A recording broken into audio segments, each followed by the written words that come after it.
Hello दोस्तों। तो कैसे हैं आप लोग? उम्मीद करता हूँ अच्छे होंगे। मैं भी बहुत अच्छा हूँ।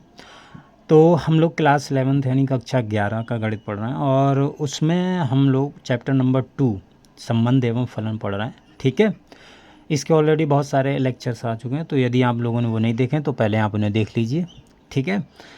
इससे पहले वाली वीडियो में मैंने आपको बताया था कि संबंध स्टार्ट किया था। संबंध क्या होता है? ठीक है।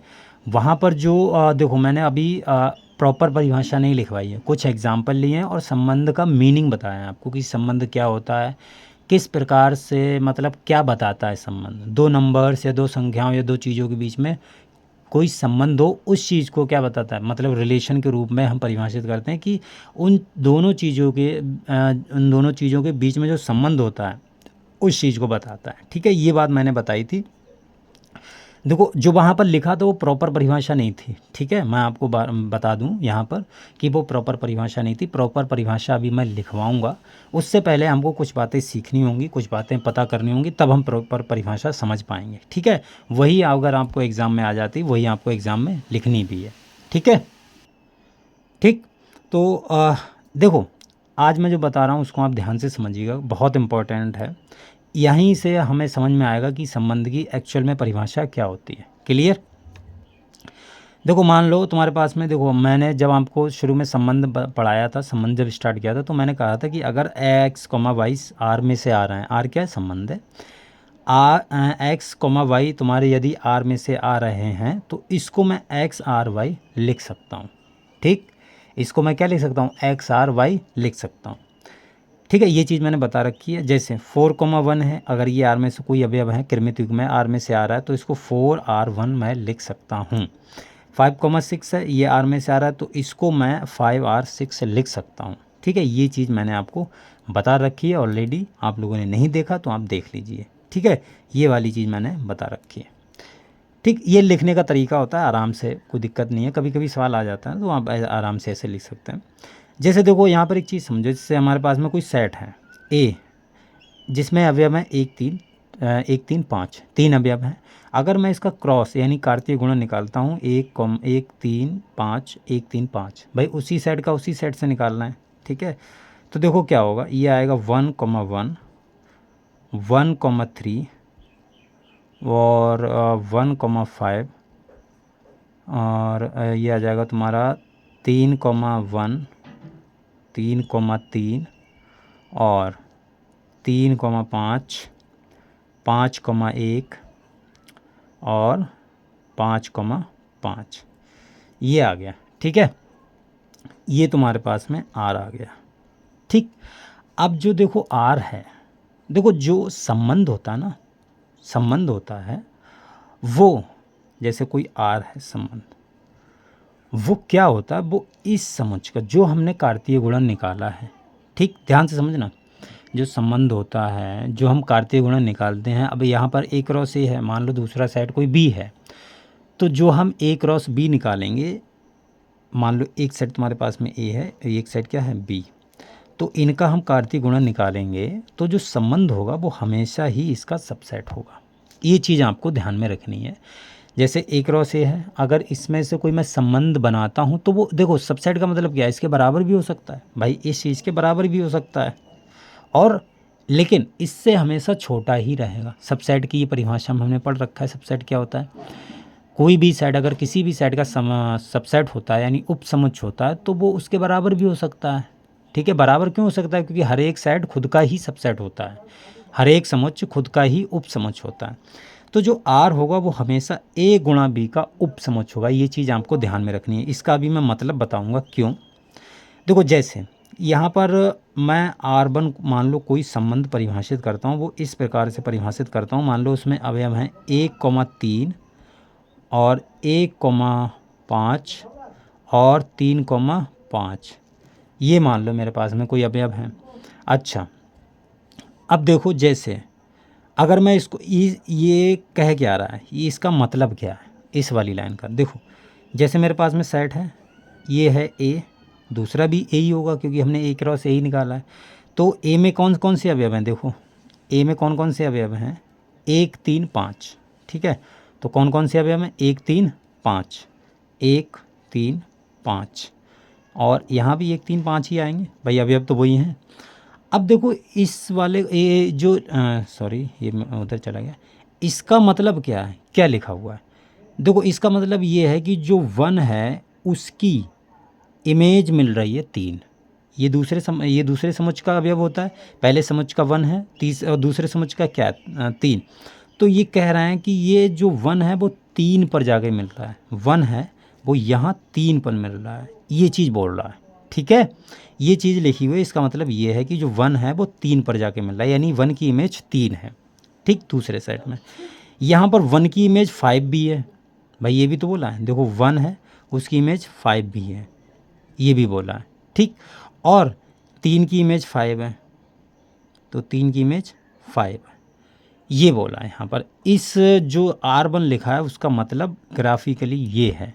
ठीक है, अभी आप इतना ही समझो कि फंक्शन, जो भी फंक्शन हम पढ़ेंगे तो उसमें इसका मतलब भी समझेंगे कि ये फंक्शन होता है कि नहीं होता है, वगैरह वगैरह सारी चीज़ें पढ़ेंगे।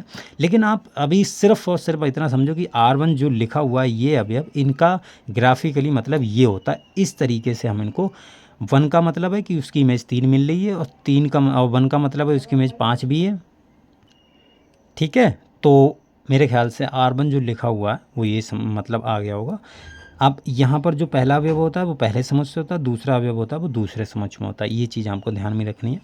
अब मान लो, देखो अभी आपको अगर नहीं समझ में आया, मान लो R2 है, R2 मान लो इस प्रकार से परिभाषित है कि 1,1 है, 3,3 है और 5,5 है। इसका क्या मतलब है, देखो ग्राफिकली क्या मतलब होगा, ये A है, ये भी A है, इसमें कौन सा अवयव है 1 3 5, और इसमें भी 1 3 5। अब देखो यहाँ पर इसका मतलब क्या है, 1 का इमेज क्या मिल रहा है 1, यानी इसका इमेज मिल रहा है 1 दूसरे समुच्चय में। 3 का इमेज क्या मिल रहा है 3, 3 का इमेज 3, 5 का इमेज 5। ठीक, तो इसका मतलब ये हो गया ग्राफिकली क्लियर। आई होप समझ में आ गया होगा। और भी देखो मैं एक एग्जांपल ले लेता हूँ, जैसे मान लो यहीं पर कर लेता हूँ मैं। मान लो मेरे पास में R3 है, R3 मान लो ये लिखा हुआ है कि 3,1 और 5,1 और 5,3 ये लिखा हुआ है। ठीक है, तो ये बनाओ आप, ये A है, ये मान लो ये भी A है, तो इसमें 1 3 5 अवयव और 1 3 5। तो देखो इसमें इसका मतलब समझो, ये 3 है पहले समुच्चय का अवयव होगा, 1 है ये दूसरे समुच्चय का अवयव होगा, 5 है पहले का होगा, जो पहला वाला है वो पहले का और दूसरा वाला दूसरे समुच्चय का। तो 3 का जो इमेज है वो कितना है, यहाँ पर 3 का इमेज 1 है, ये हटा दो। 3 का इमेज क्या है, देखो 1 है, और 5 का इमेज क्या है, 5 का इमेज भी 1 है, और 5 का इमेज 3 भी है, ये 3 हो गया इधर। ठीक है, तो इसका मतलब ये हो गया क्लियर। तो देखो ये होता है ग्राफिकली। अब मैं इसकी परिभाषा बताता हूँ कि परिभाषा क्या कहती है इसकी। ठीक, चलो देखो परिभाषा पढ़ने से पहले एक चीज़ मैं आपको और बता देता हूँ। जैसे देखो यहाँ पर A क्रॉस A तो ये सारा है, अभी मैंने बताया था कि जो संबंध होता है वो A क्रॉस A का जो भी कार्तीय गुण होता है उसका उपसमुच्चय होता है। तो यहाँ पर जो R1 है भाई, A क्रॉस A में मान लो ये पूरा R है, कोई संबंध हमने परिभाषित किया है, मान लो कोई पूरा R होगा। ठीक है, अब थोड़ी देर के लिए मान लो।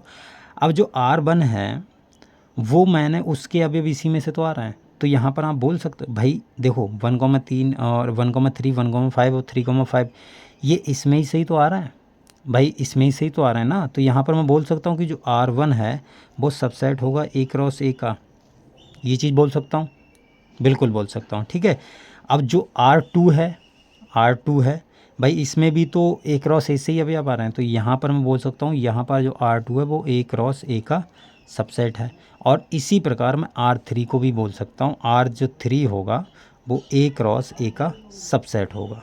ठीक, ये सबसेट वाली कहानी समझ में आई, क्यों, क्योंकि R3 में A क्रॉस A से कम अवयव है। ठीक है, और सारे के सारे वही अवयव हैं जो A क्रॉस A में हैं, तो ये उपसमुच्चय की परिभाषा होती है, ये आपने पढ़ी होगी। अब मैं आपको परिभाषा लिखवाता हूँ कि कौन सी परिभाषा है जो क्या कहते हैं मेन परिभाषा है। ठीक है, देखो ये परिभाषा है, ठीक, कि किसी समुच्चय A पर कोई संबंध R ए क्रॉस ए का उपसमुच्चय। बस सिंपल इतनी सी परिभाषा है। इससे पहले वाली भी परिभाषा है, वो भी आप याद रखें तो रख सकते हैं। वैसे मेन परिभाषा ये है कि उस जो पहले वाले लेक्चर मैंने बताई थी वो भी परिभाषा ही मतलब प्रॉपर नहीं है, लेकिन क्या कहते हैं जो मुख्य परिभाषा है वो ये है, ठीक है, कि किसी समुच्चय ए पर कोई संबंध जो होगा वो ए क्रॉस ए का उपसमुच्चय होगा। ये चीज़ अभी हमने देख रखी है कि आर जो है वो हमेशा ही क्या होगा, उपसमुच्चय होगा, यानी आर कभी भी ए क्रॉस ए से ज़्यादा नहीं होगा, ठीक है। अब मान लो अगर मैं बात करूं कि दो समुच्चय की, मान लो मैं दो समुच्चय की बात करूं, एक मेरे पास में समुच्चय ए और एक मेरे पास में समुच्चय बी। ए है और ये क्या, बी। यहाँ पर दो समुच्चय की बात कर रहा हूँ। यहाँ पर अवयव है 1, 4 और 9, और इसमें अवयव मान लो 1, 2, 3, ठीक। 1 का इमेज मिल रहा है मान लो 1 पे, 2 का इमेज मिल रहा है 4, और 4 का इमेज मिल रहा है 2, और 9 का इमेज मिल रहा है 3। ये मान लो इस प्रकार से परिभाषित है।